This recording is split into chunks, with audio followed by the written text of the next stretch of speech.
Hello everyone, welcome to black mirror horror.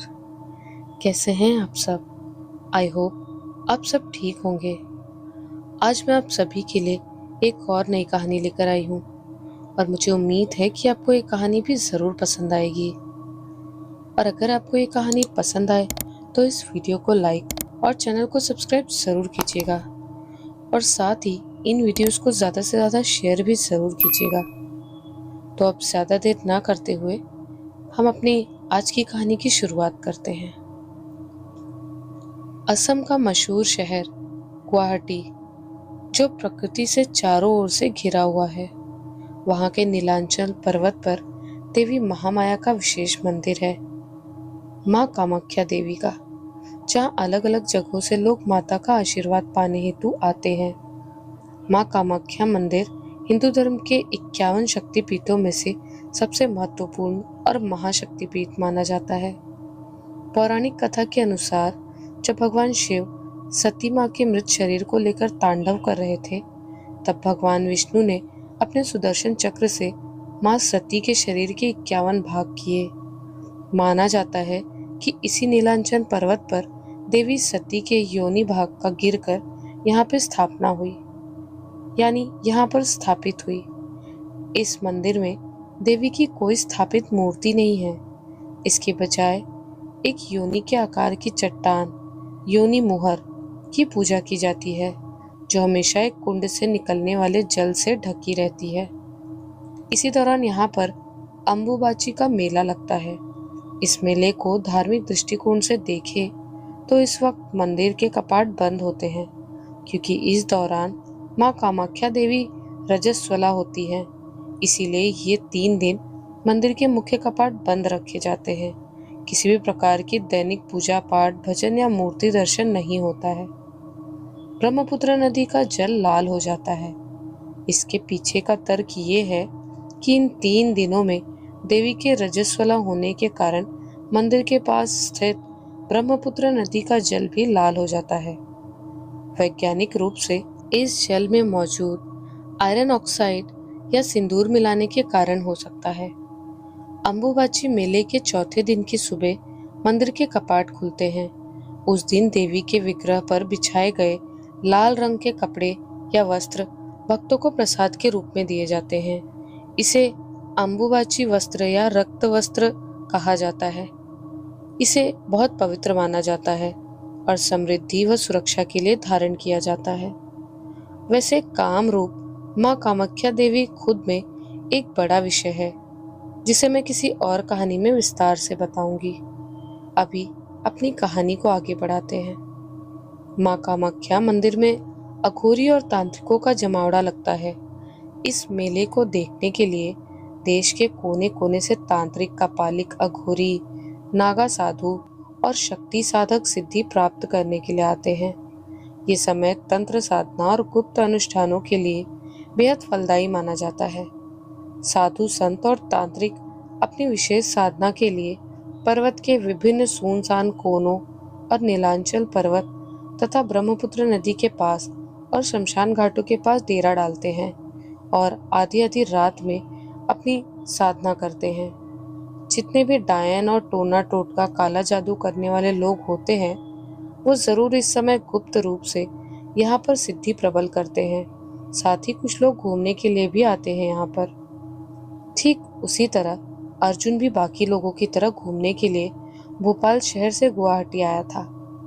उसकी उम्र यही करीब 27 वर्ष होगी। वो पेशे से एक चित्रकार था, साथ ही उसे धार्मिक चीजों से काफी ज्यादा लगाव था।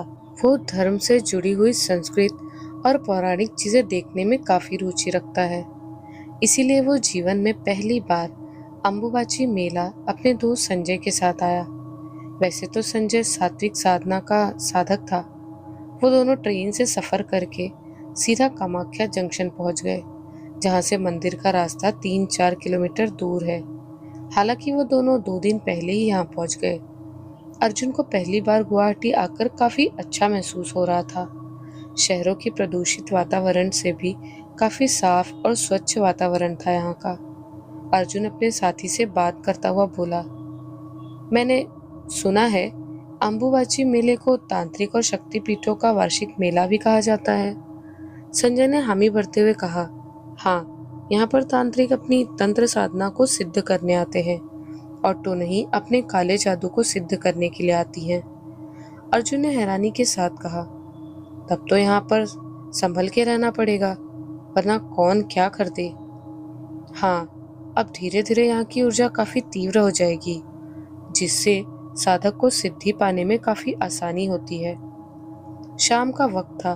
दोनों आपस में बात करते हुए रहने का ठिकाना खोज रहे थे। फिर धीरे धीरे आसमान सिंदूरी रंग से होकर स्याह अंधेरे में बदल रहा था, लेकिन उन्हें रुकने का कोई ठिकाना नहीं मिला। आखिर में एक आदमी ने बड़े मुश्किल से घर दिया, जो थोड़ा पुराना रहने के लिए था। वहीं अगले दिन से धीरे धीरे साधु संतों के साथ साथ लोगों की भीड़ बढ़ने लगी थी, क्योंकि कल से अंबुबाची मेला शुरू होने वाला था। इसीलिए माँ कामाख्या देवी मंदिर के आसपास तांत्रिक ने डेरा डालना शुरू कर दिया था। मेला के दिन मंदिर के पास श्रद्धालुओं की काफी लंबी कतार देखने को मिली, लेकिन मंदिर के कपाट बंद थे। फिर भी वहां भारी भीड़ थी। लोग मंदिर की परिक्रमा कर रहे थे। वहीं गेरुआ वस्त्र पहने साधु संत मंदिर में जय माँ कामाख्या के जयकारे लगा रहे थे। अर्जुन इस भव्य दृश्य को दिलचस्पी के साथ देख रहा था। वो इधर उधर जाता तो संजय उसे बार बार सतर्क करता रहता। संजय भीड़ को चीरते हुए बोला, यहाँ कई तरह की शक्तियां जागृत हो चुकी हैं। अब हर जगह जाना सुरक्षित नहीं है। अर्जुन ने लापरवाही से सिर हिला दिया, लेकिन उसे इन बातों पर ज्यादा यकीन नहीं था। संजय भी विशेष संध्या काल में अपनी मंत्रों की शक्तियों को सिद्ध करना चाहता था। मंदिर के कपाट बंद थे और भीड़ भाड़ से दूर संजय ने एक एकांत स्थान चुनकर अपना आसन जमा लिया और मंत्र जप में लीन हो गया। अर्जुन पास ही एक पेड़ के नीचे बैठा था। मंत्र जाप पूरा हुआ ही था कि किसी ने संजय को पुकारा। संजय ने देखा, वो वहां एक आदमी था जो वेशभूषा से साधक लग रहा था।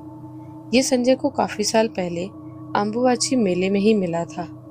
आज फिर संयोगवश फिर से यहीं पर मिल गए। उसने संजय से बातचीत की।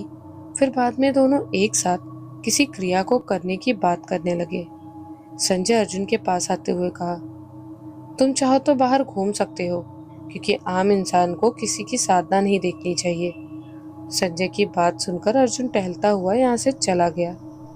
वो अकेले ही अंधेरे में सुनसान भरे और कच्चे रास्ते पर टहलता हुआ एक वीरान सी जगह पर जा पहुंचा, जहां पास ही एक शमशान घाट था। परंतु रात के वक्त उस शमशान घाट में कोई नहीं था। चिता की धधकती आग अब जाकर कहीं ठंडी होने लगी थी। उस शमशान घाट में रोशनी के लिए केवल एक दो मशाल ही जल रही थी। अर्जुन एक चट्टान पर बैठकर कुछ देर पास की बहती नदी के पास उसके पानी को देख रहा था। अचानक उसके कानों में किसी के कदमों की आहट सुनाई दी, जैसे कोई धीरे धीरे चलते हुए आ रहा हो उसके पास। थोड़े पल बाद उसने देखा, एक बूढ़ा आदमी था। उस बूढ़े आदमी का काफी बड़ा कुबड़ निकला हुआ था, जिस कारण उसका शरीर पूरा झुका हुआ था। वो डंडे के सहारे चलते हुए उस शमशान घाट के अंदर आया। पहले वो आदमी अर्जुन के पास आकर बोला, तुम इस अंधेरी रात में यहाँ क्या कर रहे हो? लगता है प्रदेश से आए हो, इसलिए कोई ठहरने की व्यवस्था नहीं हुई होगी। अर्जुन ने तुरंत जवाब देते हुए कहा, नहीं नहीं, ऐसा नहीं है, मैं तो बस मेले से घूमते हुए यहाँ आ गया। उस बूढ़े आदमी ने कहा, इस समय अंधेरी रात में शमशान घाट में रुकना सही नहीं है, जाओ अपने घर चले जाओ। अर्जुन का मन तो नहीं हुआ, फिर भी वो बिना कुछ बोले उठकर जाने लगा। शमशान घाट के बाहर निकलकर जब एक झलक उस बूढ़े आदमी की तरफ देखा, तो बूढ़ा आदमी पानी के अंदर खड़े होकर सख्त आवाज में चिल्लाकर बोला, जल्दी चला जा यहाँ से। लेकिन अर्जुन ने सोचा, उसे छुप कर देखूं, आखिर वो नदी में खड़े होकर क्या कर रहा है। उसने छुप कर देखा तो वो बूढ़ा आदमी कभी नदी में खड़ा होकर किसी चीज का इंतजार कर रहा था। तभी वो बूढ़ा पास में खड़ी नाव की ओर बढ़ा और नाव से कुछ उतारने की कोशिश कर रहा था जो सफेद चादर में लिपटी हुई थी। जब बूढ़े ने सफेद चादर हटाई तो अर्जुन ने देखा उसमें एक आदमी की लाश रखी हुई थी। अर्जुन बिना किसी हलचल वहीं बैठकर उस आदमी को देखता रहा, पर वो बूढ़ा आदमी नाव की आड़ में बैठ गया, जिस कारण अर्जुन को कुछ दिखाई नहीं दिया। और पास ही बड़ी बड़ी घास भी थी जो अर्जुन को देखने से रोक रही थी। अचानक अर्जुन की नजर नदी के बहते हुए पानी में पड़ी तो उसकी आंखें फटी की फटी रह गई। अर्जुन ने देखा उस बूढ़े आदमी का शरीर बहता हुआ चला गया। अर्जुन काफी ज्यादा हैरान हो गया और वो बड़बड़ाते हुए एकदम डर के मारे हड़बड़ाहट में तेज कदमों के साथ उस नाव की ओर भागा। वो जानना चाहता था आखिर वहां हुआ क्या था, लेकिन जैसे ही वो वहां पहुंचा तो वो काफी हैरान रह गया। उसके चेहरे का रंग उड़ चुका था, उसकी आंखें फटी की फटी हुई एकदम सामने की तरफ देख रही थी। अर्जुन के सामने एक आदमी खड़ा था जिसकी लाश उस बूढ़े आदमी ने नाव से निकाली थी, लेकिन वो अभी जिंदा था। हालांकि उसकी गर्दन पर एक बड़ा सा घाव था। अर्जुन ने हकलाते हुए कहा, "तो तुम तो लाश थे, लेकिन तुम जिंदा कैसे हुए?" वो बूढ़ा आदमी, उसका शरीर नदी में कैसे बह गया? आखिर क्या था ये सब? वो आदमी सामने खड़ा मुस्कुरा रहा था। उसने सिर्फ इतना कहा, "तुम इन सब से जितना अनजान रहो उतना ही उचित है।" ये कहकर वो सख्ती से वहां से जाने लगा। अर्जुन उसे जाते हुए देख रहा था। हालांकि जीवित आदमी के चलने का तरीका हूबहू उस बूढ़े के जैसा था और साथ ही बूढ़े की तरह ही झुक के चल रहा था। वो आदमी जल्दी ही वहां से चला गया। अर्जुन ने नदी के किनारे देखा। भूमि पर सिर्फ एक खोपड़ी पड़ी थी। उस खोपड़ी के ऊपर एक दिया जला हुआ था। इन सब से हक्का बक्का हुआ अर्जुन वो इन्हीं ख्यालों में खोया हुआ था। अचानक उसका फोन बजा। कॉल संजय का था। कॉल उठाते ही पीछे से आवाज आई, "संजय की मौत हो गई है।" संजय की मौत की खबर सुनकर अर्जुन सकपका गया। उसके पैरों तले जमीन खिसक गई। उसके बाद वो बदहवास होकर सीधे अम्बुबाची मेला क्षेत्र के उस सुनसान हिस्से की ओर भागा। वहां का मंजर दिल दहला देने वाला था। वहां सन्नाटा पसरा था। बस इक्का दुक्का लोग लाश के पास सहमे हुए खड़े थे। जमीन पर 2 लाशें पड़ी थी, संजय और वेतराग, जिसमें से संजय का शरीर हवन कुंड की आग में बुरी तरह झुलस चुका था और पास ही उसका दोस्त वेतराग भी मृत पड़ा था। उनकी मौत कैसे हुई ये वहां मौजूद किसी भी व्यक्ति को नहीं पता था। अर्जुन के लिए ये एक गहरा आघात था। वो जानना चाहता था कि आखिर उस रात क्या हुआ था। उसने कई दिनों तक हर मुमकिन कोशिश की, आसपास पूछताछ की, लेकिन उसे रत्ती भर भी सुराग नहीं मिला। हताश और दुख ने उसे घेर लिया था। एक दिन जब अर्जुन थक हार कर एक पुराने पेड़ के नीचे सिर झुकाए बैठा था, तभी पीछे से एक भारी आवाज आई, "बड़े परेशान दिखते हो बेटा, क्या मैं तुम्हारी परेशानी का कोई समाधान कर सकता हूँ?" अर्जुन ने पलटकर देखा तो वहां एक माथे पर भस्म लगाए एक व्यक्ति खड़ा था। अर्जुन ने सवाल करते हुए पूछा, "तुम कौन हो और कैसे मेरी मदद कर सकते हो?" उस आदमी ने गहरी आवाज में कहा, "मैं एक अघोरी हूँ और मेरा नाम करकोटक नाथ है। मैं तुम्हारी परेशानी का हल कर सकता हूँ।" अर्जुन ने उसे संजय और वेतराग की रहस्यमयी मौत की पूरी कहानी कह सुनाई। करकोटक नाथ ने अर्जुन की बातें बहुत ध्यान से सुनी। फिर उसने कुछ क्षण विचार किया और अर्जुन की आंखों में झांकते हुए गंभीर स्वर में कहा, "अगर तुम सच जानना चाहते हो तो आज रात ठीक 10 बजे मुझे पास वाले शमशान घाट पर मिलना। उससे पहले मुझे दोनों का शव दिखाओ।" वहीं रात के समय अर्जुन के शमशान घाट प्रवेश करते ही उसे करकोटक नाथ दिखा, जो जमीन पर बैठा हुआ ध्यान मुद्रा में लीन था।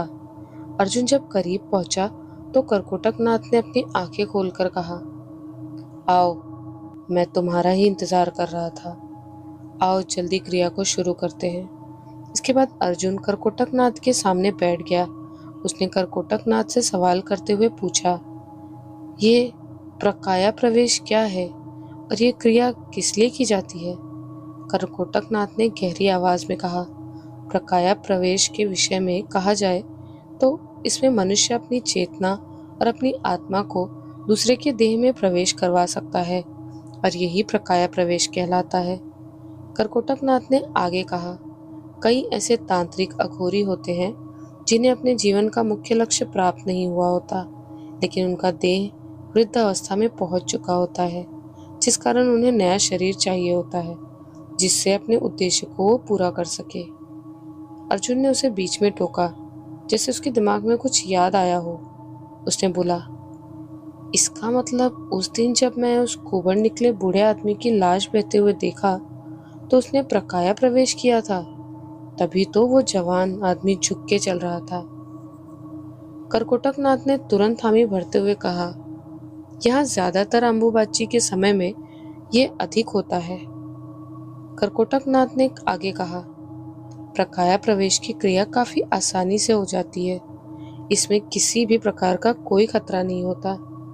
करकोटकनाथ ने गहरी सांस ली और कहा, प्राचीन कथाओं 8वीं शताब्दी में राजा मंडन मिश्र और जगत गुरु श्री शंकराचार्य जी के बीच शास्त्रार्थ हुआ, जिसमें राजा मंडन मिश्र पराजित होने लगे तो उनकी पत्नी रानी उभयभर्ती ने पति की ओर से जगत गुरु शंकराचार्य जी से शास्त्रार्थ किया, जिसमें उन्होंने पूछा दाम्पत्य के संबंध के बारे में, चुंबन के प्रकार, आलिंगन के प्रकार, पति पत्नी के भावनात्मक व शारीरिक व्यवहार, इस सब के बारे में सवाल किए, लेकिन जगत गुरु शंकराचार्य जी के पास इसका ज्ञान न था। इसीलिए उन्होंने राजा अमरूक के शरीर में प्रकाया प्रवेश किया और कुछ वर्ष करने के बाद फिर उन्हें इसका बोध हुआ। जगत गुरु शंकराचार्य सन्यासी थे, जिस कारण उनके पास अनुभव नहीं था। प्रकाया प्रवेश के बाद बोध हुआ और फिर काम शास्त्र की खोज हुई। अर्जुन ध्यान पूर्वक करकोटकनाथ की बातें सुन रहा था। फिर उसने कहा, मुझे ये पता लगाना है आखिर संजय की मौत कैसे हुई और उसका शरीर कैसे जला मिला और उसका साथी भी मर गया।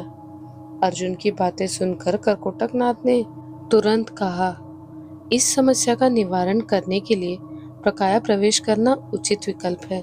अगर तुम चाहो तो मैं तुम्हें प्रकाया प्रवेश सिखा सकता हूँ। अर्जुन ने फिर पलटकर सवाल किया, अपने मूल शरीर में वापस आना संभव हो सकता है ना? उस पर उस आदमी ने कहा, हाँ, तुम 3 दिन से पहले अपने देह में वापस नहीं आ पाओगे। अर्जुन के मन में प्रकाया प्रवेश को लेकर काफी उत्साह भर चुका था।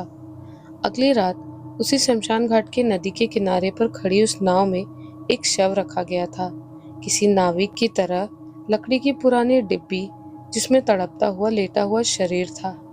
उस अघोरी ने अर्जुन को बताया कि प्रकाया प्रवेश कोई आम जादू नहीं है।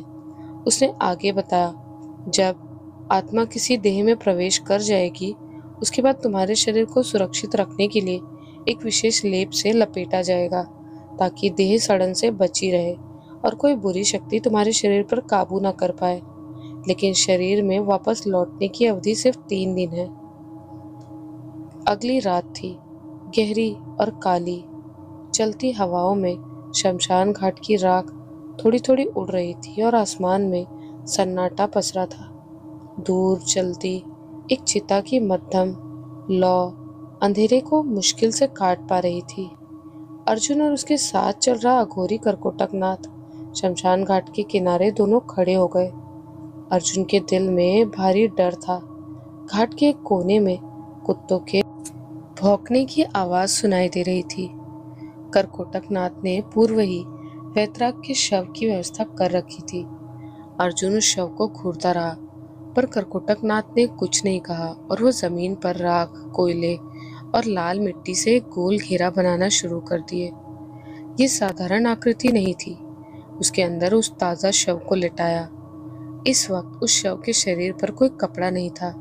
अर्जुन उस शव के सर के बिल्कुल पास बैठा था।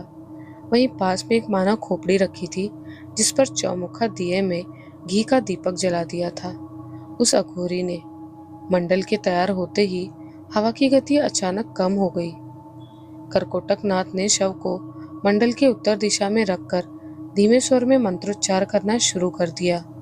जैसे ही उसकी मंत्रों की ध्वनि बढ़ रही थी, वहीं नदी के पानी में थोड़ी बहुत हलचल होने लगी थी, जबकि हवा बिल्कुल स्थिर हो चुकी थी।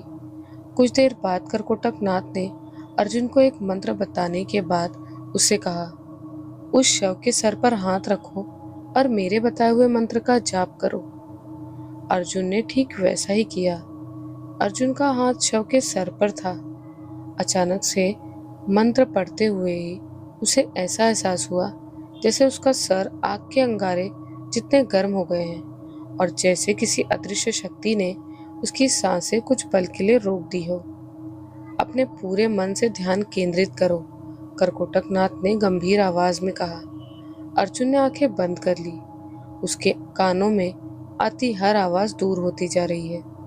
उसकी चेतना जैसे पीछे हट रही थी और उसका दिमाग जैसे घूमने लगा था और शरीर एक खाली खोल बनता जा रहा था। वहीं करकोटक नाथ ने शव की हथेलियों पर उसके हाथ रखकर एक तेज करारी ध्वनि निकाली। मंडल के बीच रखा काला पात्र अचानक उसमें से धुआं निकलने लगा। वो धुआं ऊपर उठकर धीरे धीरे एक सरपील की तरह अर्जुन और शव से टकराने लगा। अचानक उस शव की उंगलियों में हलचल शुरू हुई। करकोटक नाथ के चेहरे पर एक चतुर मुस्कान फैल गई। वो चुपचाप बैठकर देख रहे थे। धीरे धीरे अर्जुन के शरीर को मूर्छित होकर जमीन पर गिर गया। मंडल की रेखाएं हल्की हल्की चमकने लगी। उसकी चेतना एक तेजस्वी बिंदु के रूप में वेतराग के शरीर में समा चुकी थी। उतने में उस शव की आंखें खुल गई। शमशान की रात कुछ और भी गहरी हो गई। करकोटक नाथ ने तुरंत करीब आकर पूछा और बोला, अर्जुन, महसूस करो, वेतराग की स्मृति में झांको और बताओ दोनों की मौत कैसे हुई। अर्जुन की आत्मा यानी वेतराग ने अपनी गहरी आवाज में कहा, मौत का कारण वेतराग और संजय के शब्दों का उच्चारण ही था, क्योंकि दोनों तामसिक साधना को सिद्ध करने के लिए मंत्रों के उच्चारण कर रहे थे, जिसमें कई प्रकार की त्रुटि हुई थी। इसके बाद करकोटक नाथ ने अर्जुन के शरीर पर कुछ लेप लगा दिया। एक गाढ़ा काला मिश्रण पूरे शरीर में पोत दिया ताकि उसका असली शरीर सड़न व बदबू से सुरक्षित रहे। इसके बाद अर्जुन की आत्मा वेतराग के शरीर में आकर काफी अलग अनुभव कर रही थी। करकोटक नाथ ने वेतराग यानी अर्जुन की आत्मा से कहा, तुम मुझे 3 दिन बाद इसी शमशान घाट पर मिलना। तब तक मैं तुम्हारे शरीर को संभाल कर रखूंगा ताकि कोई आत्मा इस शरीर में स्थानांतरण न हो सके। वहीं तीसरे दिन जब हुआ तो करकोटक नाथ की कही बात के अनुसार वेतराग यानी अर्जुन की आत्मा अपने अर्जुन का असली शरीर में आना चाहती थी। वो उसी शमशान घाट में बैठा हुआ उसका इंतजार कर रहा था, लेकिन अघोरी करकोटक नाथ नहीं आया। देखते देखते आधी रात गुजर गई। अब अर्जुन की आत्मा बुरी तरह चिंतित होने लगी थी। वो अगले दिन भी आया, पर उसे वो अघोरी नहीं मिला। ऐसा करते हुए 1 हफ्ता निकल गया, लेकिन उसका शरीर अब तक नहीं मिला था। उसके बाद वेतराग आधी रात में उसी घाट पे लौट रहा था और उसी घाट के किनारे किसी के होने का आभास हुआ और थोड़ी सी हलचल हुई, पर थोड़े धुंधलेपन के कारण उसे कोई दिख नहीं रहा था। लेकिन जब काफी गौर से देखने की कोशिश की तो वेतराग हैरान हो गया, क्योंकि अर्जुन की आत्मा ने अपना असली शरीर को देखा था। वेतराग के अंदर अर्जुन की आत्मा अपने शरीर के पास गई और विनती करते हुए कहा, मेरा शरीर लौटा दो। पर अर्जुन के शरीर में कोई और की आत्मा बस चुकी थी। अर्जुन ने अपने शरीर को करीब आकर कहा, आखिर कौन हो तुम? तुमने मेरे शरीर को क्यों कब्जा किया है? और वो अघोरी कहाँ है? उसने तो मेरे शरीर को संभाल के रखा था ना। वेतराग ने जब करीब से देखा तो उसका वास्तविक शरीर काफी भिन्न लगा, क्योंकि उसके शरीर और माथे पर त्रिपुंड लगा था और शरीर पर एक मटमैले काले रंग के वस्त्र और उन पर काफी सारे माला पहने हुए थे। अर्जुन के शरीर पर उस आत्मा ने कहा, आओ आओ अर्जुन, मेरा मतलब वैतराग, बहुत दिन के बाद दिखाई दिए हो। इस अनजान शरीर में कुशल तो हो ना? वैतराग ने गुस्से में कहा, तुम तो वही अघोरी करकोटकनाथ हो। तूने मुझे मूर्ख बना के मेरे शरीर को अपने बस में कर लिया। तू जरूर कोई पाखंडी है। अर्जुन के अंदर उस आत्मा ने जवाब दिया, हाँ, मैं करकोटकनाथ का पालिक हूँ। ये शरीर अब मेरा हो चुका है। मैं इस शरीर से अपने असली शरीर में कभी भी स्थानांतरण कर सकता हूँ। इतना कहकर वो वहां से हंसता हुआ चला गया। अर्जुन उस शाम गांव के बाहर सूखी घास पर बैठा पत्थरों को टकटकी लगाए देख रहा था। उसका चेहरा बुझा हुआ था, जैसे किसी ने भीतर की सारी रोशनी छीन ली हो। नदी की ठंडी हवा उसके चारों ओर घूम रही थी, पर उसे किसी चीज का एहसास नहीं हो रहा था। तभी पीछे से कदमों की हल्की सी आहट हुई। एक आदमी धीरे से पास आकर बोला, तुम्हारे दुख में डूबे होने का कारण मैं भली भांति जानता हूँ। तुमने प्रकाया प्रवेश क्रिया की है ना? वेतराग तुरंत चौंक कर मुड़ा। उसने देखा कि उसके पीछे एक आदमी खड़ा हुआ था। वो आदमी देखने में तांत्रिक लग रहा था। उसके चेहरे पर दाढ़ी पक चुकी थी। उसकी उम्र यही एक 59-60 साल की थी। वो आदमी गहरी नजरों से वेतराग को देख रहा था। वो और करीब आया और धीरे से बोला, उसका पालिक ने तुम्हारा शरीर ले लिया है ना? है ना? अर्जुन की सांस रुक सी गई। जिस दर्द को वो अब तक किसी से कह नहीं पाया था और भीतर ही मदद की गुहार लगा रहा था, आखिर ये उम्मीद की किरण नजर आई। उसने इतना सटीक बताया कि जैसे वो कोई त्रिकालदर्शी हो। वेतराग धीरे से फुसफुसाया, उसका पालिक ने मेरे साथ छल करके मेरे शरीर को रख लिया। आखिर मैं उसे अपना शरीर वापस कैसे लूं? तांत्रिक ने अपना हाथ वेतराग के कंधे पर रखा। उस स्पर्श में अजीब सी गर्माहट थी, जैसे कोई भीतर से टूटे हुए को संभालना जानता हो। आदमी ने धीरे से कहा, प्रकाया प्रवेश का एक तोड़ है और मैं तुम्हें उसका मार्ग जरूर बता सकता हूँ। वेतराग ने उम्मीद भरी नजरों से तांत्रिक को एकटक देखते हुए कहा, आप मेरी मदद करोगे? तांत्रिक उसकी आंखों में उम्मीद की किरण देखकर उसे हौसला देते हुए बोला, हाँ, हमें उस कपाली को ढूंढना होगा। शायद वो जरूर इसी शमशान घाट में अपनी सिद्धि के लिए अमावस्या की रात को आएगा। जल्दी ही अमावस्या की काली रात आई। आसपास कुछ दूर पर रोते हुए सियारों की पुकार माहौल को डरावना बना रहे थे।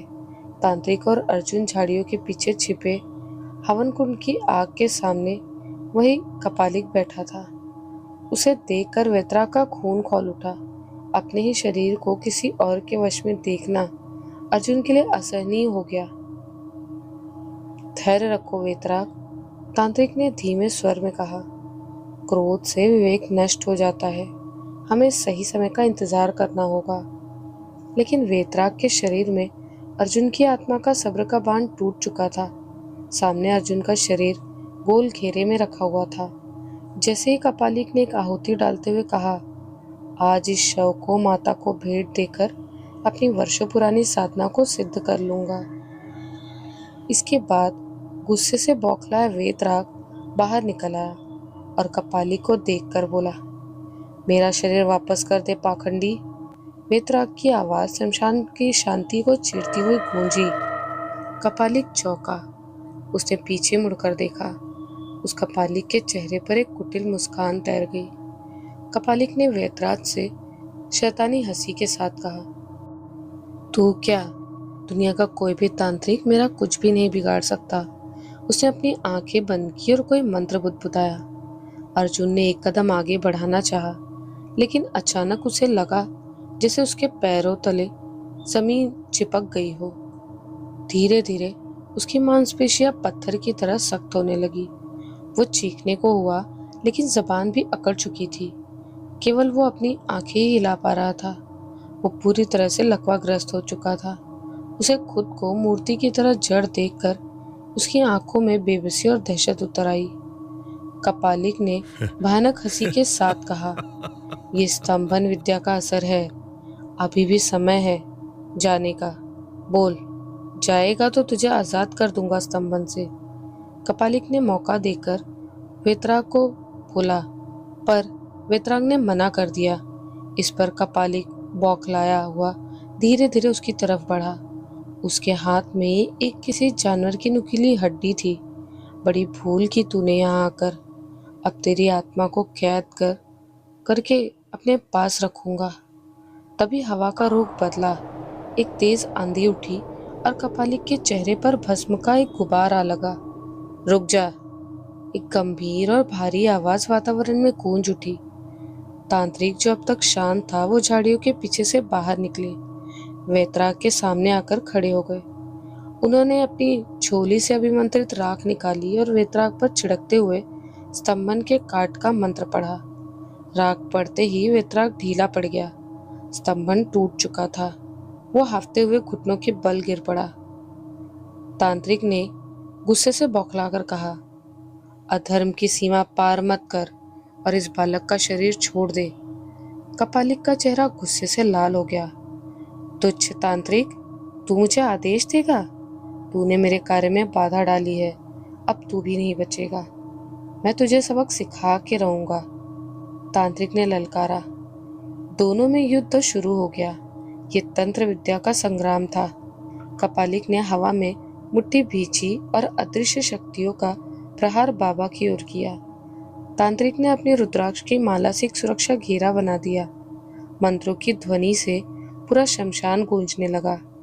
तांत्रिक अपने झोले से एक तरल पदार्थ निकाला और कोई मंत्र पढ़ने लगा। ये देखकर वो कपालिक अब घबराने लगा था।